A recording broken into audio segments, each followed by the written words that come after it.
Mukama wetu asima mnonga ntujiraha kusima mukama awasandeji nkuru mnonga mukama wetu Yesu Kristo yichiriza ngo twena tucheho turebe twenda kumusima abo magara twenda kumusima abo burinzi kandi tumusima tuyira mitima yitu abo kuba tukorireje yatuiha umwanya yasitumyanye ndijo twenda kumusima abo kuba jemisyo eitwine koko zo marwariro wareba abantu abariya oxygen umuntu nashabati mukama kuwa kumpiraho kace nkargaha cyomeki nkakusima ahabo kuba ecyoma kiriya kuwa kuburiyaho cyoma bakajya ngo amashanyarazi gargaho ninga cyahwaho amagara gawe ngabagari omukati yabaga mbwene twine oxygen yabusha twine okugenda kwabusha nturuga umyanya tuzo myanya ndijo amwene barga mu Uganda bazo mahanga gandi abandi nubarga mu districts bazo mu districts zindi nturuga mu regions tuzo mu regions zindi tuteine ekikututeganisa abumba bazamuka mu witu Yesu Kristo mbone twenda kumusima kandi no kumushaba ngo yongere kutuhereza gandi magara atuhereze na vision yo gukora emirimo ye kuko akwenda kugira ngo burungi bwe kwarabe yagire kututwara ashange twena twetegwire ndiseze mwetware ejini tayari west program yitu yatumuramiye buri Sunday nebaho kurgasha ibiri okuzashaha ina ntugamba amakuru marungi ogi Kristo akozere umumagara gitu no magara gawe iboro kutureba nabwe cyo sandeji nko kumukushoma hansaho ni sande nkuru Bible negamba ngo Kristo akaba nakora emirimo ndijo akaba nagiburira aburemishorongo kandi ndijo emirimo akaba nakora emirimo eri practical akwata abantu bashira ahereza abantu ebyo kubatunga ebyo kurya nebyo kujwara nebyo kubatunga nabwe cyo twinengiri etari yo kushoma emishorongo yonka emishorongo ni mukuru munonga konka twino kuraterera okora kwa Kristo mukama wetu ahabo kuba nawe akaba nikereza omukukora kandi no kwera abandi bantu nabwe cyo sandeji twine banyana betu aba Amda ejini Archdiocese of Mbarara Development Association abishe mwaba n'abana bitu n'abasheje bakuru n'abakazi bakuru konka uba kurwo mucyanga bakaza umucyanga ikindi kuba ko bagira ko ndubantu beta abana bitu abagire omuri Kampala hamwe na metropolitan yona ya Kampala kubashire bayeterana bagira ngo twijagumaho konka tuje kutaho amazoba ntwerundana twena ntugarakayo omu Archdiocese yitu ntuza kugitayayira ntuza kugira kutwababangira omburu bimwe ninga bindi ombyentunguka ombyamagara hamwe nibyo kukurakoranisa emyoyo y'abantu twenda kubasima munonga abatwirana bakora umurimo ogu hehi buri mwaka ntukikora mu umurundi gumwe Yesu umurundi gumwe buri mwaka twenda kusima Kristo abo basise abamwe tutandika programs zeitu abandi tutandika associations abandi tutandika projects konkazi burakaba successful bwanyuma y'umwaka gumwe ngweremeru bwanyuma y'emyaka 3 ngo project yaberi ahangwe kare mu mbwe twenda kusima Kristo okuba bangira project eji ekagumuzamu okuhika erizoba twine chairman wa Amda wishemwe nibamweta Christophe Gumuseliza nuwe chairman wa Amda kandi atwire nakoraje umurimo ogu twenda kusima abakristo mwena abashitamire abo muri Kampala metropolitan mukamutorana kandi mukatora no mushija Emanzi nubwo arabe nickname arimu ikigambo cy'Emanzi mbone ne Emanzi buzima mbone munkirize tumwakire turamusiyeho rero tumanye Calvary twine okwamwendoku neza kutandikira nkahi program yayo neha tutekateka okukora ki Oshimwe Kristo akwakira obareseze mwana wanjye izina no Kristo Gumuseliza abo bangize bwa mukama ninye cyamani w'ikigombe kiri bwitaba Kristo abakogo mu itwari y'itunyamurungi abakutura mu Kampala n'ibyange byitorire ekibakwete cya Archdiocese of Mbarara Development Association Amda mwebare kutaya isa mwebare abakutureba tayari west andi akasheshaka kuko wakigamba nyinda kumbanze nsime management ya Tayari West abo kufata chance egi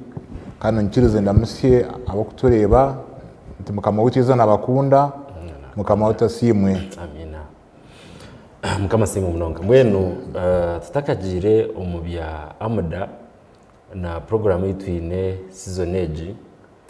nyuma abaziyo tubetwine Ishabarisa abire na abenatungisa abasosorodoti n'abadikoni abasya mbwenu ni watungo mugisha go kubanza Ishabarisa rigire gukora umurimo mu runjogo nigira ngo katubanze aharengurwa Archdiocese yitu yambarara n'aharengurwa rwabona batungise ubudikoni tubanze tubatabarse utsimire na Archbishop witu hamwe n'umurimo gubiro yesterday obarewe umutebe kanisa nyamwazo tungero mukoro gw'amani nakamwenyo asuzu rwito rwa Nyamtanga His Grace Lambert Binomugisha atungise abasaserdoti mukaga ahara munani abo kuba babira bamushanga nibakabana batunga urwa mukago rukwerukayo omukwamwenda mushanga so gumwaka twine chance yamani in terms of harvest abasigazi ba munana nabako abafather kandi twenze record Archdiocese tungisa abadikoni kubona mukaga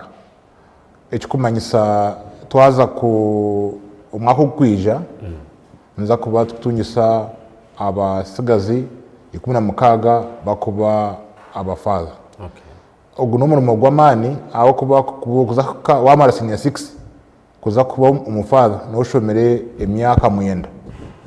umeze senior 6 okuba yagira nkamakere mu university zindi nakuba almost arikwenda kufuna na PhD. So nyenda kutabasisha barisa kureba kango ombahereza butungiye nyamwazyo guri mu gw'amani kandi nsime na n'umujyi witu mukuru Right Honorable Thomas Tayebwa oyebembire wa parliament ba member parliament abo kurwo muri region kuiza kuhereza umukoro gwitu ekitinisa mwebara munonga. Okay. Mukama asimwe ningira ngo twazagumza na program yitu umuntu omwe yareba ekigambo Amuda Elizoba nashoberwa Amuda niki hata bamwe kwa kureba munkadi agira ngushana hakiri munkadayari yareba munka emu agira tshana hari munke bya ministry y'ibyamagara maybe n'ibindi mbona Amuda niki. Amuda ni Archdiocese of Mbarara Development Association. Ekiri nicyo kigombe ekirugita abakristo abakurwa mu itwari yitu Nyamurungi ya Archdiocese of Mbarara erinitwara ankore yon nizo district 12 municipalities zitanu na stemwe erikwebemberwa His Grace Lambert Binomugisha at kubashitamire mu myaka rukumu Rwanda chenana mwenda bajya nkato yokora umurimo ugwambara Development Association konka kwenegeze ntunguka Archdiocese onka kutahindukira Archdiocese ati kwa bagire Kampala ekigombe cyo cyaba cya Amuda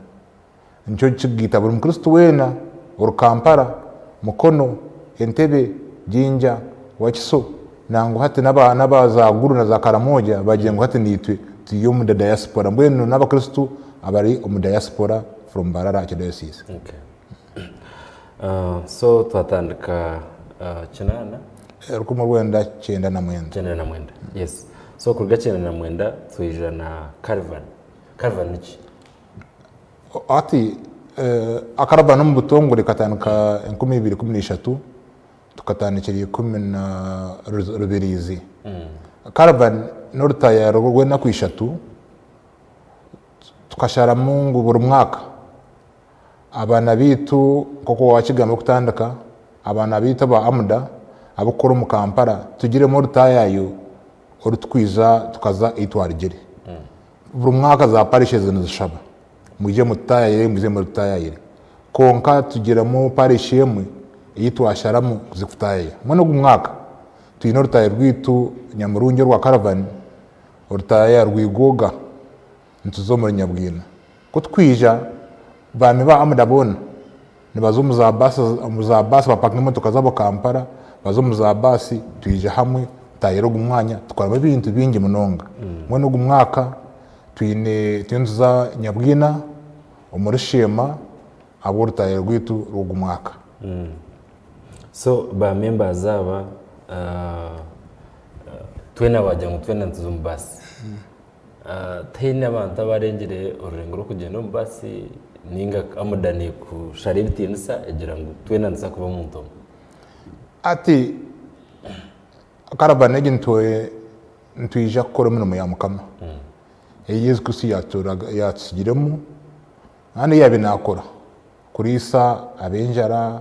kukiza abarwire abatakureba bakareba no kubahereza hope. So ntwena ntuzo mbasi koreka butujye umuntu umwe rwa byona umuhanda nuguma. So za motoka zitu Nyamurungi nabine za convoy bazirikaho bazombasi natwaje Nyabwina tukuza hona ntaro umudomituri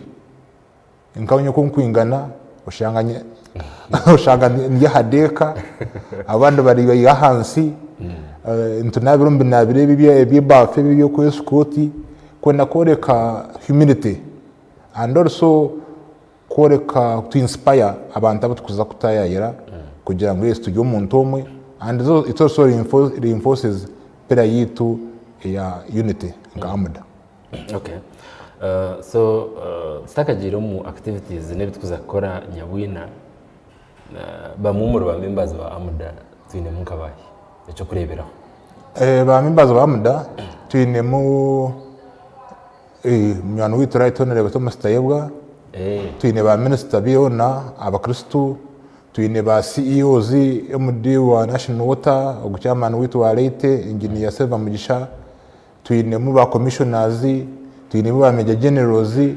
twine mu ba boda twine mu sika chapati twine abo kubazira mu category zone twine abo mu kikubo abo kutire nkito mbazi uri mu diaspora diaspora umukristo ariko go mu itwaro gitu Nyamurungi yambara nimba wa Amuda nicyo kuri akutuka hamwe ebo one family ebitine sabtika hariya ntwagaza haga twaya mu kwera ntwera ebyona to one body. Okay. So mwatorana Nyabwina okuba niyo yatayayirwa okwamwenda so Nyabwina tuzakuba ntukora ki mirimo yitukuza gukora kutandikiraho Nyabwina hari yuki ekibere so special kugira ngo season egi mushimikwana mu Nyabwina atuma museze ko batushabira abanyabwina batugambere bakwetaga okwa kabiri nka leading team okwa mwaka leading team twamara ibiro bibiri tukurambura parishiyona amashomero ebyamizi ebyo endwara twazo muri kodo z'amarwaro abantu bitu banyabwina indwara zo kubaganzya twareba iby'intasya twareba amashomero so twakora twese pre-caravan visit twashanga ngo Nyabwina yine byetengo nkabina icyo kubanza bukajya ubwegese St John's Nyabwina ishomero gitu rya parish eryo yina abana bingi babingi munonga konka kandi akasente nako keyingireyo nonga kirungi parish council ya Nyabwina ekatandika urindi ishomero rya St Thomas kutwaje St Thomas twareba nkaka office bene metango computer lab atakuzamana computer eshatu twareba za dormitory twara abantu barku abantu abana bari bingi konkati bine bukwaso so tugira ngo education number 1 tugiteko icya kabiri ibitu bya medical camp Nyabwina health center yinirwara zikuragurura konkati inindwara itinebyo mibatine so tugira ngo muri Nyagumwaka Nyabwina medical camp tugire ki twari specialized medical camp ebintu bikabye ibintu by'intasya ibintu by'intasya n'ibintu ko butika amani and other activities basically the three priorities: economic empowerment, health na nebyo bwegese. Okay. So health care unit muzakora ki specifically muzakora byona bir general ninga mwine special cases zimuza kureba ati ntakaciyambaze nku takakiri na rwa no kwamwe nakakarva nebero bina kukebera mukaga konka rwa rosandire kwije biri kuna mukaga tuyineho caravan run iriko budi omwe ngo agire iki azo mu caravan ikindi no kugira raising awareness hati ibintu by'amagarebi ibintu biri special no rebe ndwara konka yine bikuzireta so mu caravanage ya Nyabwina urwa mukaga ebiro bitano tuyine medical camp itwese me specialized medical camp ejon zakuragura indwara zinakwita mutuzira za burijo specialists tuyine specialized clinics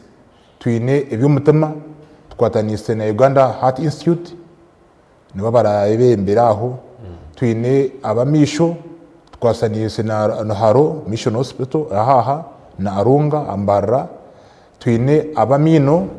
abo twatanisa na UPDF na Uganda Police na leadinga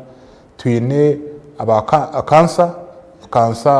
Uganda Cancer Institute na under Ministry of Health tuyine abamisho nabagambireho tuyine aba diabetes abaza pressure abo tuyine specialist doctor led by Dr. Mtakirwa warabaga hospital na nabanda bakomwe gitaho then hinorijo atakumanya n'icyarwiri yahora ngo aba amuda abayibara nyamutanga ababarushoka abayene bija na wakije so tuyineho general clinic egeneza kubyo muri center 3 nkanza kujiboostinga n'aba doctors bakorana banye 50 na nembazi atebyo ibyebi ko twagambana amuda n'abakristo abakogo mu itwari gitu yambara konga kutuka akuragura nturagura budyomo obo mu kristo obo tari mu kristo obo tini na dini aho kuba indwara tekoza kugira ngo uyu mu kristo no kristayo nanga no musalamu nanga toyine dini so it is services for everybody ejikurga a diagnosis a laboratory na medicine embazi yene tukuhereza ntuko bamtuhereza yabusha so nizo bara special wa mukagorwe kugira ngo orabayine ikizubu mu ndwara z'umuganzya atine na transport yo kuza Kampala nanga timu na kasenta ko gure mbazi iba mugambire izo biryo ijane papara byawe aba bashaba amuda abatubaretire baza kubaragura okay so ijo obutoherera Kambara heine okumwashikire samwe yatinchejwaje mwaja nkatero bate town yone ensiyone manye ngu abana bitaye bari yaheru bezire abamaduka bona bakinga ensiyona yajango iki tukakirebaga so hata muza kukikora mute ati caravan ni nkuru n'urutaya rw'abantu mu convoy ato rwa katano urwebero bina nzo gukora nzo kutaha mu Nyabwina n'amani mingi nkayisoko yawe nazo Yerusalemu bamwara ikindo so n'urwa katano nza kwijana convoy za basi nyimwazo ndebereza za basi 5 na nibindi bitabirangera ba boda n'abanyabwina n'abako mu barizinga so ujyo rutaya rwitu nza kutaha umunyabwina rwa katano kwenda ko kuhereza abantu amani nakamanyiso ngutwatahamu kandi tujya kubahezo uhereza so rwa katano rwe twine nebindi bitare tukora bingi nkiza nabimbira bemu abo kuba amudeje emereye ahamyumye mushanjo imiyo kubanza n'ubumwe nicyo kurebera ntijo mbasi yemwe nturara hamwe ibyo kujyana bumwe koreka bumwe ya kabiri ni spiritual development ibyo moyo aho nho twine mass wedding kutuyizere umuru pre-visit caravan twashanga abakristo bitaye bariyo babari imyaka 20 20 umbusheri bataka rweto rwo bwito twabatekamu amani twajya ngunga igikaravani make history oje ubwito so abagore bitu 35 bayahandikise bwana mukuru baye nabatendeka baza kubagita ahasande so ebi nabyo mwoyo kandi ngenda kursi y'abagore bita bikize bwito mu caravanage ubu twita mass wedding special wedding imba kursi aho nza kwatwina n'abasasodoti bingi kwakutunyisa penitensiye bakuhumuruza abantu abakwita guhumuruza perezida namba ya kashatu ibigwigishana n'abagambireho nza amantu gatira St Thomas Secondary School tiyo ntombekaho computer lab indi kuhamya ngo twaza ku marege wiki nza kwa twagishakire akuba kitekateka cyo no kugira twaza mu caravane mu ati bishop wanze kugigura tuteke mu na za computer ebiyahwire nza tuhereze last week twaturiyo twegesa abashomesa bita ba secondary umunyu curriculum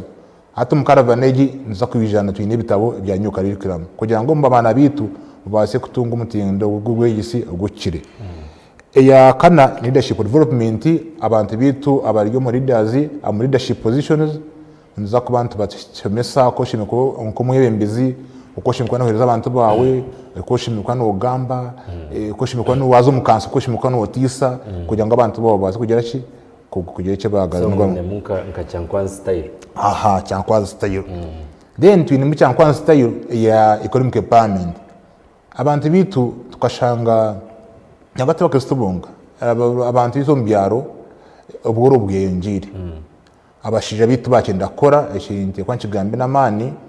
emyerumu yatugerikira abakazi nibo kugenda bakakora bakareta bakaho n'umushize uzo kunya kuza stage kujya okunyu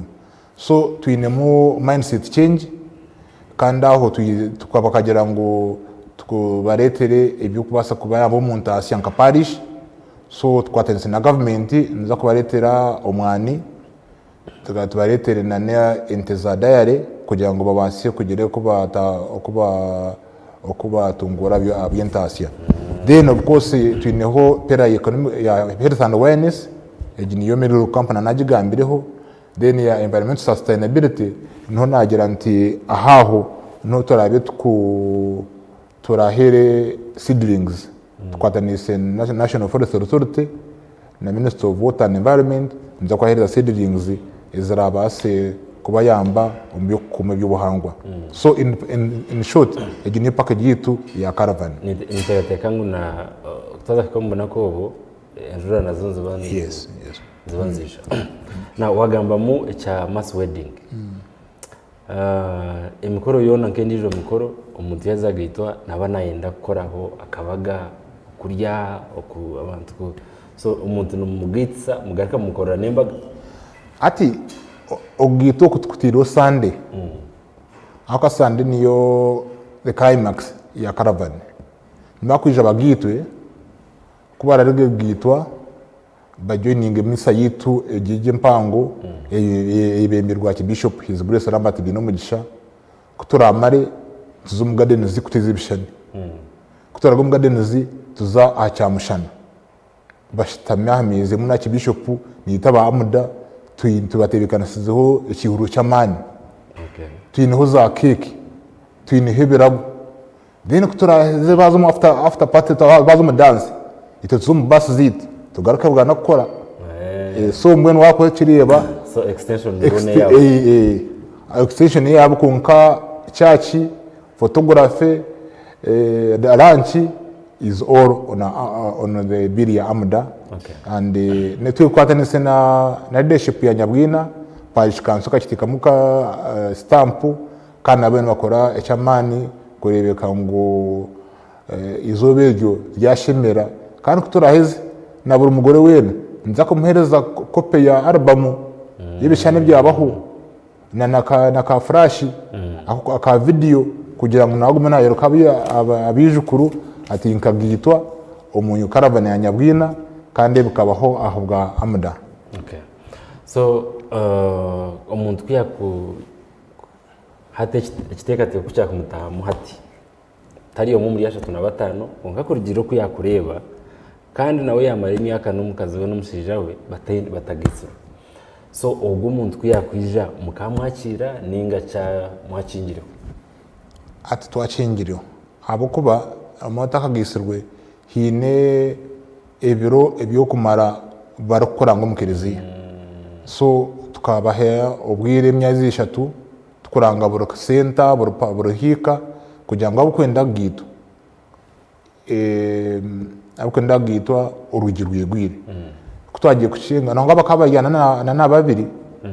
konka twagiye mu kucencura na parish priest ari kucencura ko department ndijo twashanga barenge aba twasanga ngabaye eligible kugitwa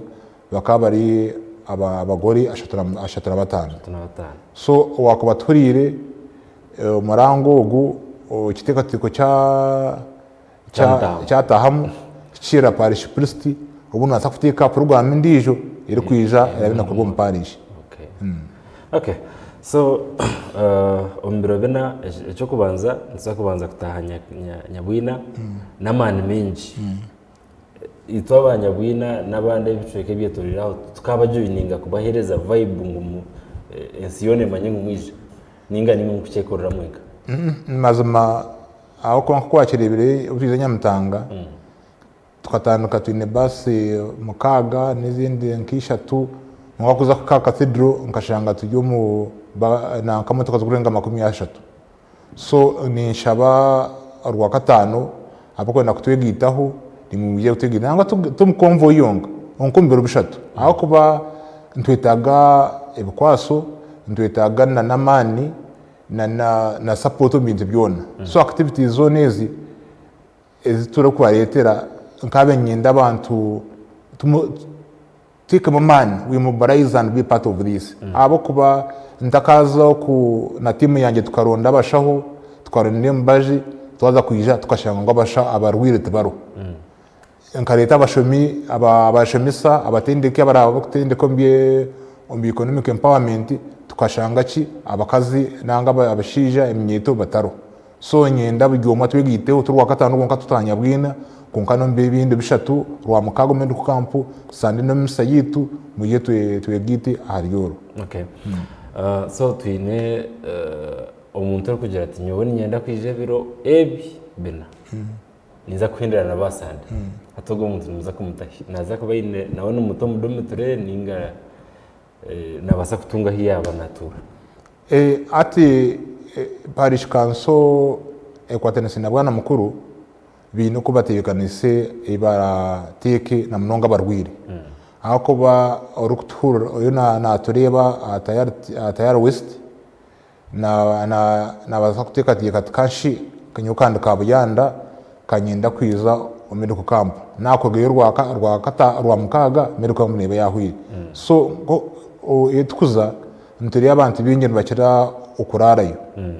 ba parish priest na timu ye ino kubatebekanisiza nko mudumu turezo zitu bazito za amuda abo nti bya security kwena ngo umuntu unararamu n'umuntu unije no basi takayika handi tukashanga hagire cyabo so konka bako abaturi abo kwenda kwija abo nabo bije kandi rwa katano orwe nza kuba twine ko na kigamira kwa twine activities nyingi namene bizi community empowerment nimwazi njya cathedral ino mukazarigire buhejo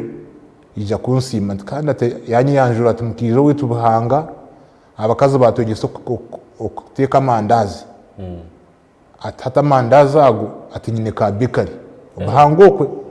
no kuteka ngo cake z'amashomero ngo za birthday ziha so atati ndi mukazi nanyiri atokora suit mpuriye mazima nagira kamunya hamisho kora ngo ekitweta nk'ikintu nkomuzugumo gwizoba it turns out to be a life changing story and these are the testimonies that tukura aho tukuza ecyo kuri embe twasigireyo ati n'umuto gwamani n'ibijuma biyo byahize n'ubwamani now then tuze ahacabarwiri ine ndwara ezo kwereze mbazi umuntu akagenda ine ndwara eriko begwejegiro umubiri w'umuntu ukigikoraho tekeyimuka ekena ngo araguze kumara ibindi biro kandi program igende bane marebero bishatu bena mugarakaye hato go mwagira mutendware kaza higuru ninga mukashanga endwara emurumu nyingi eine pressure eine shukari diabetes eine umutima hato go numugira muta obare ekintu kibuzo kirongi aho twagire ide cases zikuba izitukushanga nkezo ushanga yazo murumu ya doctor bayiza kumukebera bakashanga uburwiro bwayini nibwitaga admission nibwitaga tisezindi zo kusingaho izikufield kwenda ngo babase kumutambara hatezo case ba doctor bitu bamuda nibazutuhereza twara referrals nkizobe egyo nzakora twine na executive director wa Marago Hospital, executive director wa Nkozo Hospital, Dr. Mutacho from Rwaga Hospital. So ntuzihereza special attention, tuziyongerayo, tuzifollowinga, ushanga tustamana nogo mu rwire tushanga ya twagera ngo ito amud twakushashura operation iwe leta wirfe oyeraze na no mujanjabi uragira iki oyerigise onke tushashura iki operation kandi cyo ndebe nikibaho abakuba enko cyo wakigamba inezo takwera mfirdi izugumuzaye onke kindi ikindi nyishangire kizubu cyamani abantu bita kucebeza tabakukebeza nija ninshasha nkoguru ujya kushanga ukushasha koguru ninkinsugu so ejo first diagnosis kugira ngo nga ati uyine na pressure muntu ayiza twunka nintutuka kandi no kundi ati nyoka nimpurandi jya inamani ushanga pressure eriya yiguru munonga ati go muntu umuyamba kumuhereze mbazi yukutandikiraho ngo mugamba twe yaho uhizemo mbara uzuwa Dr. Nankana ogere ki ofuna obujanjabi ikindi kintagambaho hospital yite ya Divine Mercy tuyine partnership nabo bayene bashimeza aba Cliff Trip abineminwa ekikami abana ko nakushye tumenyakore emino kikami already bakoze abantu anana bashatu nyuma 0.0 ni bampire kana igi partnership iyo ne yongera kwikobwa bwa caravan abo koko za kureba ekikugendo misho ushanga abantu bingi abintu bwembe obutegwitago bwabo takubasa kushemira akaba kushemeza ni milioni 3 konkito working with the Divine Mercy Hospital ejo partnership bakagikavaringa kandi imbasima wara milioni 3 burusajari ode bakize bakoze sajari ana 3 ejo milioni almost 3 so naba abakutureba ntibeta ngo wabo ino muntu nkogwe omuntu agukikami wa Cliff Trip shira Divine Mercy ojo tiniza ticket ya amanda nibaza gukoreraho free of charge. Okay, katumune mugace mudakika nke mwibiri then turagaruke tucine aba amada tucine chairman wa amada omwami Christopher Gumusereza nowe arikwebembera ekitongore ekya amada ekikwenda kutayira kuruga ebiro bina okoze biro mukaga ebikozwa mwenda nsa kuba turi nyabwina omurushema nabwe cyo katugaruke ntakarwa.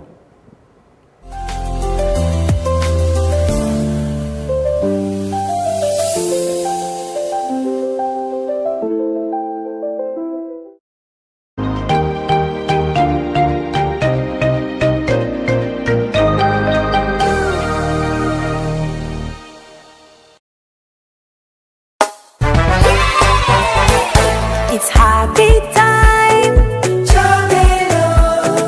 Bathing time, Chomelo. Bulira bulungi, I feel so nice. Sing cha cha cha cha, Chomelo. Again cha cha cha cha, Chomelo. Ono yechogero waffe kafulumu kujjanjaba endwadde ez'ensusu zonna mu bato n'abakulu gamba ng'embalabe obuwere ebiguuna kyogero habo soap ne kyogero habo jeri biri mu sayizi ez'enjawulo ennene n'entono bisangibwa mu maduuka gonna mu ggwanga kyogero ly'essuubi ly'ensusu zaffe.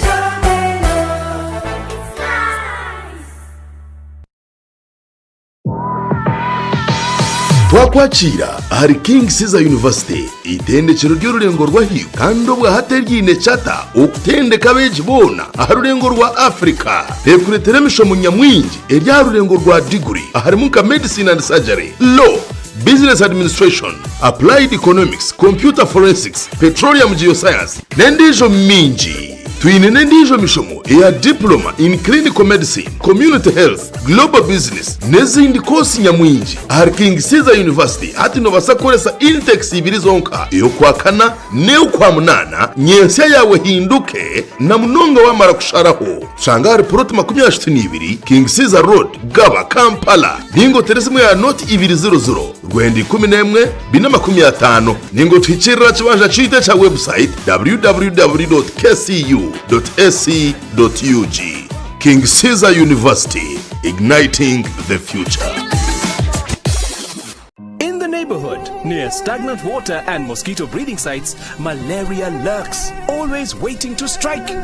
But fear not, for here comes Mr. Vaxa, the ultimate protector against malaria. For years, malaria has been one of the biggest threats to children under 5, making them weak and even putting their lives at risk. But now, the government is introducing a new solution, the malaria vaccine. The malaria vaccine is now in the routine immunization schedule. The malaria vaccine is administered in 4 doses. At 6 months, 7 months, 8 months, and 18 months. This vaccine will provide extra protection against severe malaria. And don't forget, routine immunization protects children from many deadly diseases. Every vaccine matters. Visit the nearest health facility for routine immunization services today. Mr. Vaxa, the malaria vaccine is free, safe, and ready to protect our children. Will you join the fight and complete all 4 doses? For more information, call the Ministry of Health on 0800 100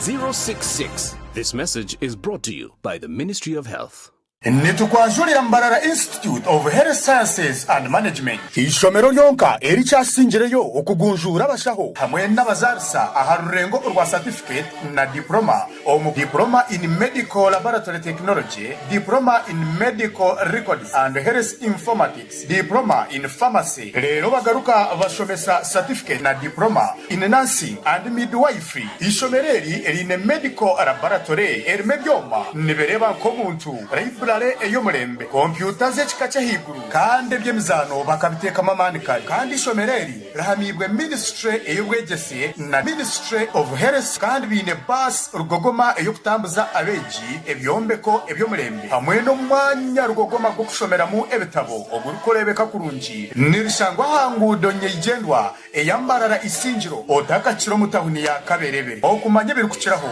note mushanju 2 kaga na mushanju ashatu nibiri nkaganemu. Mbarara Institute of Health Sciences and Management. We strive for quality health.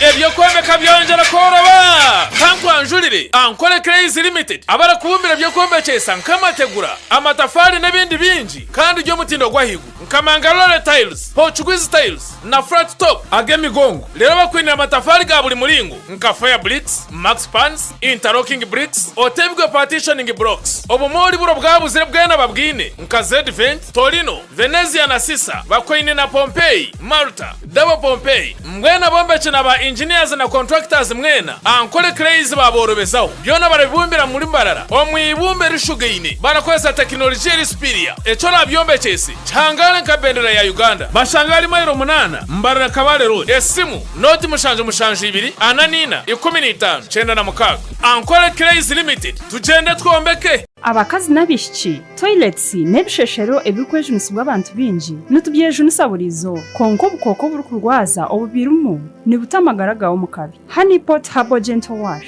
nico kintu cyo kwereberera omubicweka byitubye cyama ekikirizibwa abashaho bamagara nekorwa White Mark Cosmetics okugwanisa no kukingira infections kurugwa mu myanya erikweje unisubwa bingi. Honeypot ni kace okuzo musho yawo yo mungaro kinaman gukurinda kageze sibwe kandi katongozwa National Drug Authority gumana ko burijo aha murumo omukatare nahanjene yetungire Honeypot omuri pharmacy neduka yemibazi hono mu Uganda omuri Mbarara Kashanje omumataji gona aga Ankole Pharmacy ebirukiraho tera note mushanju mukaga mushanju cyenda nemwe cyenda na mukaga note mukaga ninga note mushanju note mwenda ashatu nemwe abiri nishatu abiri na mukaga. Honeypot Herbal Gentle Wash echo kwerinisa burijo buri hamwe aho rukuze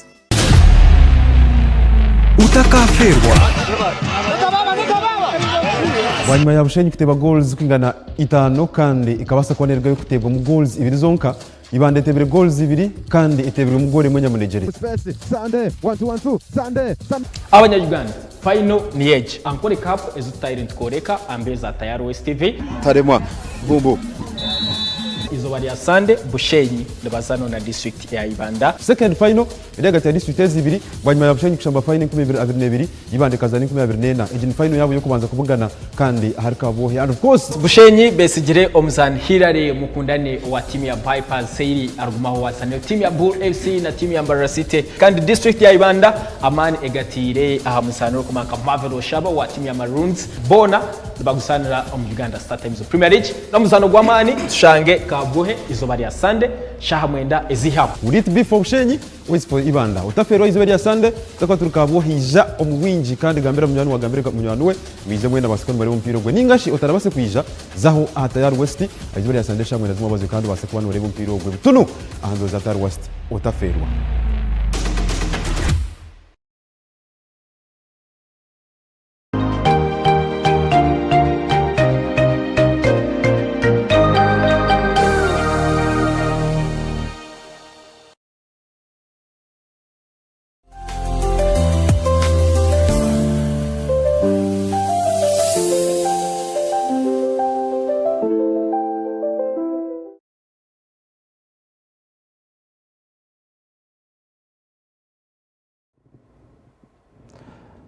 Atayar West program yatumuramye akashesha katwagira enjiri itari ya butosha kandi nkuru munonga yinkuteka ngu twena abari aha TV mukasheshomu nitujetenga abantu benji nayebuza agira ati nyowe ninyetenga okugira ibintu bingi tinkagize ibintu bingi byo kuhereza abandi bene ntekateka nkejo nambuye noshanga umuntu Sande nagira ati nyote ine kinguza kusimusa mukama abakuba nkine ibintu bike konka okuhereza n'umutima no wabinji yabe n'umutima gutarukunda kuhereza nawe utakuhereza no wabico n'umutima go kuhereza nikimorobera hereza abantu umuringo gona nakachaka ineho abo kuba hine otenireho kimwe nawadi nabwe cyo ntona kusima aba amuda abana bitu abagira mu Kampala hamwe n'ibishweka byona abagira mu Archdiocese ya Mbarara kandi bakekora mu rumo bariyo no bagarura abantu babo umuntu tarakutumire nore politicians zaba bino buremezi no tarakuterere karuru kuko warabire magira ati nyenda ngompereza guhereza kandi abashikire abo kuba niyo mwebembezo mbwe n'abantu nabana bakubanja ushanga iyo tuhinde kinde cyo sheme kubana ukora shana bobonka mbwe nukonka tori mu karuru tori na mwembezo wekerezia ninga wikanisa yona konka ukavunana ubukagira uti abantu banje nyino kubagarura mukama mpereze nanye nkabaherezaho tukasharinga nabo bakatungwa ubuhereza so ntwe nakusima chairman umwami Christopher Gumsiriza bwa amuda rine kurumuru mumurunje munonga tabo kwa mwendo konka nambwenu ababa kushemerezwa emenwaho muri Divine Mercy nwasa kushanga bamuri yabo bari abamwako guhoire ubutwataya ubataye mu Archdiocese harinya mutanga nawe cyo ntwenda kubasima okugira imitima erukuhereza emiteme komorokire nima bakutureba mutakareba TV okareba nka film hereza abantu wabuye nebitoke bibiri turiyo mbwire bwa bitoke kusia ebitoke bireke kusia bekaribwe binyonyi mutahiwa warakubi ureke kamara 50 mutahiwa umwana akaguna ishokere katukura herezaho wagira emyenda herezaho ndijo mwenda then abantu bamukama babeje katugumize muna mwami Chris na cyongera kutugambira emirimo kuzakorwa okurga ibirobina yatugambira ebyo bwegese bakuza kubana bakora ahari St Thomas yatugambira ebyamagara ntuzakuba twinabashaho abo murembe bo takarebaga tugize n'indwara ya cancer iri ne yongera amuda kumurashitame Kampala uko n'ikitari cyo cyahati n'umwaka ukwijana n'imyaka ndijo umutekate cyara cancer muronde aba researchers baronde cancer neretwa ebere nyinjo mbana umbakuru umnyeto umbakikuru kansa yabihana kansa yabakari muze gukora research murebe echo yatugambira ahabya entunguka economic empowerment okuhereza abantu amani umby'entunguka so tukineyo zindi activities kuza gukoraho n'ingano zo zimwe zonka obarateze abakutureba ari activities zinantagambireho ari activity ya abakutureba activity mutakagira ngo nebyahereye Uganda activity nemerume nireba kuza gukora ine binde bitarabe tuzakora babare rwa katano ntizakoraho imishomo y'abashwerine abayumba shwere marito counseling twita ibyashwenkazi so menyanko tini ibyashwento nebyabashwerine mbwene ibyashwerine ibintu bizakorwa kwemerwa abashwerine bitu amoda baza kuzomuka umwanya gweherire babaganireho bafonime counseling kandi aho tukuza ntureba abo kugenda bundi babatakwatana mu ngaro eminayo nyigire ugi bakorwa umukashenjako ureba bakwati no mu ngaro bana bitako zo penitensiya na fada na hariya abatunyisa penitensiya dena hasande bizo misa bajya abantu bokwera kongera kwatana somaka icyo shumbuye n'ikireta nikiza mubahi umukazi n'umushija nkiza mukazi n'umushija single mother umukazi wagira n'abashori na umushija n'umukazi mu inibizo byanyokwe nanga hinemerwe itakugendaje tubareti yabakugu abasimya ka 50 bushwere abukora abarabire mu mbiyo norabamu nanye karamu kagambe myaka abanago mungi no bushwere nanye ninkurufayinga kujya advice nahereza so then rwakatano twine ba royals bitu aho mba royals twine ba arbajaji twine ba chief magistrate C twine ba magistrate C state attorneys na ba royals abakoze mu Kampala abakoze kuri mu Kampala ko shanga no itagana miliyoni so behireyo nibakuje mu basi zitu n'impapara byabo biza bahore wakubasa ko n'umushango gwona ubo gwitaka ubo gukubaka kwiba ubabaka kubuzabuza umukote za hansi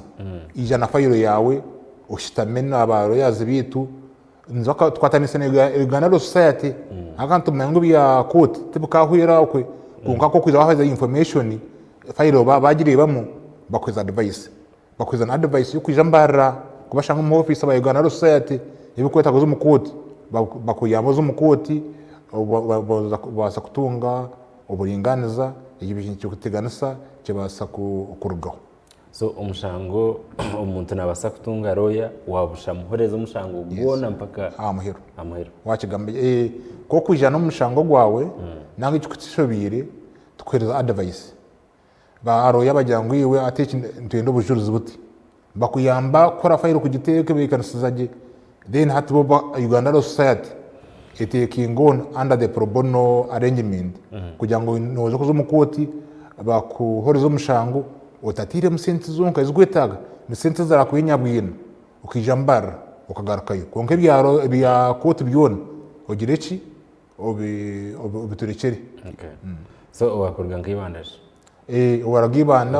atahituri umuntu nabasana kurga kapichorwa agira ati mbwe no mushango gube gundi yo maraka hata nahirirwa baroyazi n'abaramuzi iwergayo nyabwina no muri city yabana abakozereho Divine Mercy Hospital arimo wakaramoja arimo bakamwingi arimo wabundu bujo so no reba ane kirungi ndiyaha TV iruko yebensi yone akani maturi namitimbaga ndijo so urukuru murangogu utakaje tukashinyo kantara mu Kristo kantara wanyabwina nga ija baro yatwine bingi bubase kuyamba turi ahatayar West program ne ya tumuramye erizo batuje kuburira ngiri Kristo yaburire ngiri tiyatandikana na Kristo ngiri ejekatandikana Kristo na yetororo mu bantu natambe ndwara nahereza byo kujwara nahereza abantu agandi mana abempoweringa nabegesa kukora n'ibindi kebyo nabwo cyo Chris niwe yajwekera abahereza ba Kristo bona twija kuburira enjiri eri kurebeka enjiri yo kwata amagara g'umuntu Yesu naje kutubuza mukashoma imishororo ego umworo wabira kuri yarubaju akatunga ko kurya ego ninganga wabira tene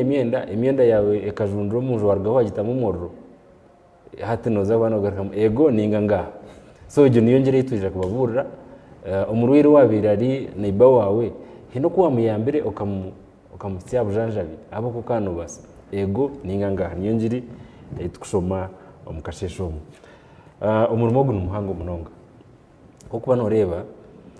oreba harimo ikintu kingi aba bantu n'amazima nibija kuba nibagenzi banyu konka hine bikwetenga mu kasente kurgebiro binakakebiro mukaga twetenga mu kurya ogumwanya gwanya bwino gumuza kushikiramu nugwetenga mu korwa kuzaha mutima mbenu abo kugira ngo muri abana bitu kandi mukama hino kuyabigurire bibyona numwebasa ninga numwetenga mu bandi bantu kubayamba obare sezi n'amazima bagiye kutwashitamire twareba twitaga sente nyingi twareba twitaga sente zikurenga 500,000 ogwe ezini zukuza akombeka eje dormitory iraba computer laboratory tukuza ko itatangiye kombeka embazi ba doctor ba transport kurisa abantu bone abo twitaga ibintu byingi so twakira abantu bingi twabahandikira tabatera amasumu kandi ndakusima abatwegisireho nyenda kusima Centenary Bank nyenda kusima Ministry of Health pharmacies nyiza twegisireho nyenda kusima na Tayari West na right honorable deputy speaker nyenda kusima vice president wa Ronchingire caravan run the caravan mobilization ibiye kumashanje kwa kana sofa ahagezo twakize miliyoni nka 300 ntimanyisa tucineyo ncitaga ibikwaso and inkabiri nintiro muranga Archbishop Whitney wakisha kutugambira ngo nobody is too poor to give or too rich to receive so wakubo yoko wena wakwataho ako katemereje umuntu aketegereze ngo tino muntu odyo mworo munonga ubutagiye kigwahiriza na kugira ngo ujye mwiga mununga tino kugira ki tene cyo kwakira kandi nkabo umvangiri ya Ruka wagishoma chapter 14 mukama akatugambira chapter 14 mukama akatuhereza umurimo gw'amani kugira ngo tugire bitwakora abinenjara tubarise abatini cyo kujwara tubajweke abine abatakureba base kubukoreba ariko kwakigamba amuherwa ijobo amuherwa magaraga ugumunsi omwe ko rubano zo mwiguru ibuze bikubana bwo kubuza bwa gete giba kutugambira obe no jyo tinga ubukaravani yitu yabeneza nyabwina ine nkakore iki n'iki abantu baza kutunga magara ubwijwire reka ngushomera mushororo aho ko turi mu izo bariyengeri umwe numbasa kugira ngo ibitugamba ubundi ngo ni n'ibyakurisa n'ibyakurisa n'ibigambo bya mukama witu Yesu Kristo Ruka shura 14 mushororo ngo 13 ngugira guti mukonga ko ruba watekere ibyo kuriya oyetaboro emuga ebirema n'empumi ubwo 14 kandi uryahebo umugisha ahabo kuba abo tebene byo kwihura uryihurwa aha kuzoka kwabashikirire amen abanza muza kwereza tene babuza kuba tene babasa kuba konka ahize biri abashikirire kuba abantu babuza bishikuri isi iwo kuwa yebembere abantu hene cyo wabahere ego batikinje ondijo atene cyo nahereze so ngwe nchisha tureta mukashesho katugumuzemo bare kandi baje kutikinga aho uzo mu kifuba cya Aburahamu utandike n'abamarika nko kutugambira ibyo kuzumuru ushange utabirumu so ni ntero muranga abayoko abo kutureba kutukira tukitaga embazi tukitaga sente tukire watu wa parish priest nanga watukira office za Amda zigabugana road nanga na za imitimbagano yina turuho no ntwakira ubuhereza bwawe wo kwija yine byo kufunamo wabura company ntwereza visibility ntwereza platform yo kubasa kurangwa business zawe ako nko kutugamba zakatwineho abantu bingi nyamwingi so wabone business watuhereza watuyamba ni tukuyamba mu kwa advertisinga ebyo rukora. Okay. So twirura okwenda kuhendera program yitu ekinde cyo kureba ngo tutwahikaho icyo bakubinosha abandi bantu nintekateka ngo no muramwirundanire Kampala konka hina abandi batakabigitsiro hina abandi bari mu districts zindi kandi abakorwa mu archdiocese so okabino bahabu tumwachi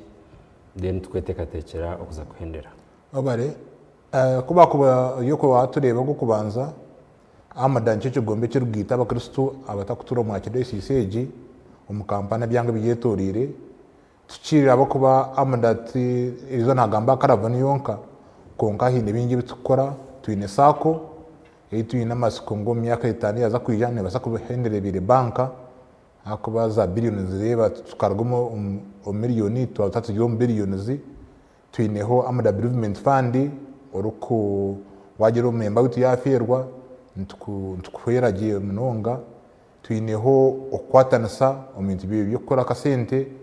na no kumanyana nk'abanyankore abo kurwa mu archdiocese bakutura mu Kampala so ebitukurana bingi sandere kwija shahe umwe zakashishi woke chitante primary school aho no tuyagire amda caravan run namaskone kuba faragdo bayira tonere bato mastayebwa shahe umwe zakashishi tuyirukange Kampala ejo twineho free testing abashija prostate cancer HIV screening Dr. Kasene nana igeso kutushemeyo kurya no kucendeza ibondo twineho Uganda Cancer Institute nekora za cancer screening itinkaba member all free of charge onka ibyo natwigeza ku mobilizinga kasente kukorebwa mu budget yitu twagikiza so ibi sandere kwija ibiri 16 shahemwe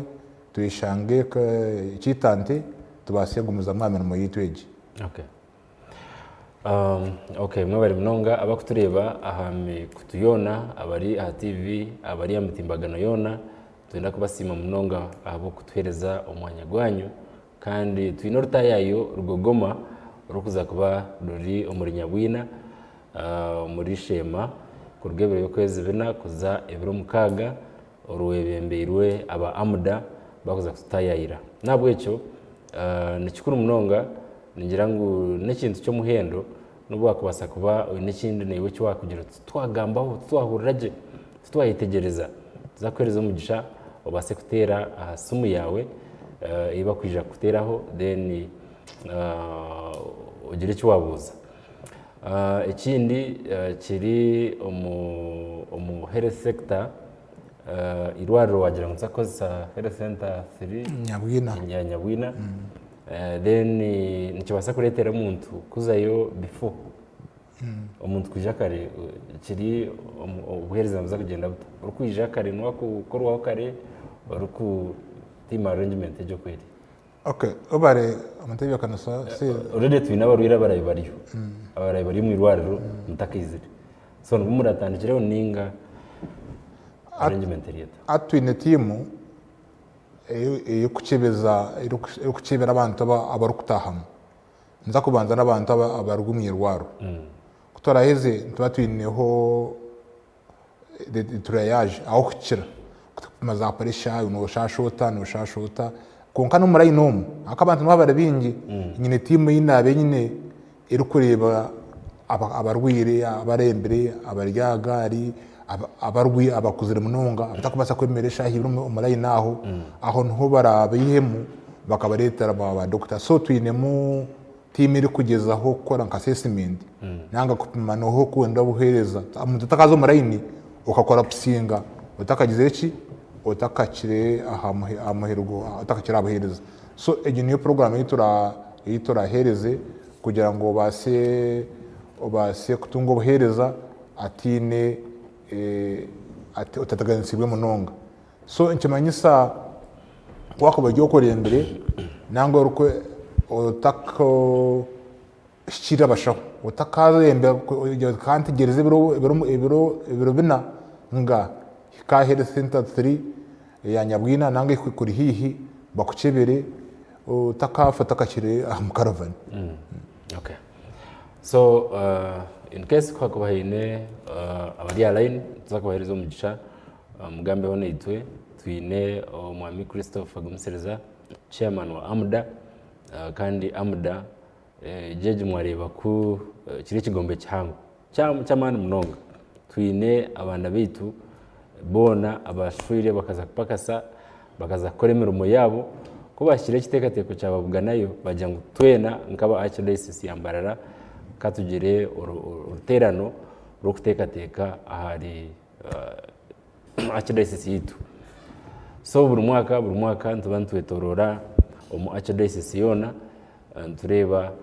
kutwakabasa kubangiraho ebyanga bitu mbene kwa kubone cyo kwenda kubuza no mwanya gwawe kandi kumuraye mutariyo ntujja kumuhereza umugisha gukwetebekana Brian Ambrose actually Ambrose najati yebare munonga chairman katweshanje ahari Caravan Run so go yabiri registered ningira umukuza mukwirukangira aba AMDA n'abagenzi bitu abarkwetenga ubuhereza so twaza kuhendera program ningira ngo abo kuba twine endijo mirumo mingi munonga rizoba twine finals za Ankole Cup finals zezi nizakuba ziri Bushenyi kandi tayari Western zaba turiyo ombwijwire umupira guri hagati ya Bushenyi hamwe na Ibanda nawe cyo mwena ntubasha muzeyo kandi batakubasa kuzayo ntujya kuba ntubahereza mzanejo live ahari tayari West katuzabigambo ya muheru then tuze kwata ndije mirumo obare nyinda gusima management na staff ya tayari West abo kutuhereza chance yo kugamba n'abaturukize akaravanege akatugumu mu Rwanda rwo kubanza mutuye mu supportinga kandi ntabasima munonga karavana ko nabagambira no mu mugwamani bwo butumwa obwa Kristo byakigiro mu nsomo kurisa abinenjara kutambira barwire abatakureba bakareba ibiremwa bakatambara sinakigambaza n'ibiremwa wakono itaga wheelchairs walking devices ibigona nzo kubiretera for ubucyaji no jara abashonda bakutebana bakucibera bajya mu mazimo itaga wheelchair ni ibiruho for ubucyaji ibigona nza kubijana then abatakureba barebe bakucibera mu itaga ibirahuri nanga no itaga kushimizwa mi kwiyaka akamisho aho ntukihawo ndukibirahuri nugaruko muka hotelire then atebe nko nabagambira mbitaga sente bitaga budget mpango nuko nabagambira turi nka halfway so ni shaba wakwataho kuko nabagambira nobody is too poor to give or too rich to receive nyabara we wawo gyokwe ninko yananyiza tukire ataba AMDA obase kutwegita watwegiteho niwe ni business ntugerangaje ni no tunga bakastoma ekindi korwa wagenzire waryo munga magara gensege wakaha waruhanga obeni byo accountability utinka supporting abantu banyabwina shema iguri yawe nditahimo. Okay. Then wagira ngo abarkwenda kubashyirira Kampala offices ziri ziri mu Buganda Road Flats konka sumu yanjye ni 0772 51 772 51 8221 0772 51 8221 once ni cyaka message yigire na WhatsApp waenda urukiko nganya waenda bahero official egintu gyashi najyo ntujukuhereza ishira kurebeka ngo watu yigitaho artayo actual artayo urwanya mutanga tukarweta rugogoma konka taha bagize no karavani mu ruhura iri kuzanya bwino. Okay, so abambarira abari omucanga cyita cyambarira in case abako haraho umnyano wanje nakunda program yeje munonga kana kira kufollowinga kandi umuntu rukunda kwera abandi director wa day to day nabari kwatu nkato kuturi naturibaje mbenu nabandi abari inkogo abakabantu benda kubashyirira umurumbariro mu n'ibicike ebyankori tukabashyirira tuta asumi yawe asumi yanje konka nabwe twine omwami Robert Mjanabo aya ineduka Mackenzie Street opposite na diary no ineduka ye aho no atuchira ntukwatana ntero kutwabasa kutunga ubuherezo bwe ekikuri sumu yanje kasana nagisiga ekimwitaga cyona kandi day to day ne supermarket yanjye nanjye zo mu cyaro no kushopinga so abana n'abantu bitwabo. Okay, so ntwenda kusima mnonga kandi finally mbone kigambo cyo kujyote kitinga kirekayo kandi kiteho rero twendere necyo obare nabagambira karaba no kweri ewe twuzashema mbuye ntati nimbashaba kumobarayizinga gambero utabasa gukora iki program ngo tu ebirobina kukebera mukaga tuyishange bunyabwina turiza abantu bamukama rwigirwigwire for support for any form of partnership we are available kutwegitaho kuzakora mu mugwitu gwa mukama omuri Nyabwina parish Shema district. Okay, mukama wita sima mnonga program eji yazagarukiraho obwahati kandi ntwenda kusima aba amuda abo mutuma murunji gwihanga kandi nsima na chairman okwemembera timu ekakwikirizamo umwaka gukora na development sessions baho twenda kusima mnonga nkati mukama yari etwa oyine cyo kumwanjura mnonga nicyo kumwanjura ubwo bashemizo munwa nakurabyo umukazi uriyo w'amandazi hatuine bakery urukushomesa abana be nicyo kuriya nicyo kujwara ubwo nicyo kwanjura misho bwa Kristo niyo uri kutureba no basaka ba utari memba amuda konko mu cyanga cyawe no basaka kwekora mu murumo numbasa kwekora mu murumo nkayima bari kurugo mugomborera abashuira heriye gombora mwekore mu murumo musicyobu naku mugarike owanyu mugira abantu mwakwataho ima bakurwa mu district obana mba regi nkasite obana mba district obana bushenyi gureta mwekore mu association ekigombe kibagite then mugarike wanyu mugire kimwabakwatiraho obo Kristo ari yagire kiyakora omumagaraganyu mukama baturindire abatwerize barunje.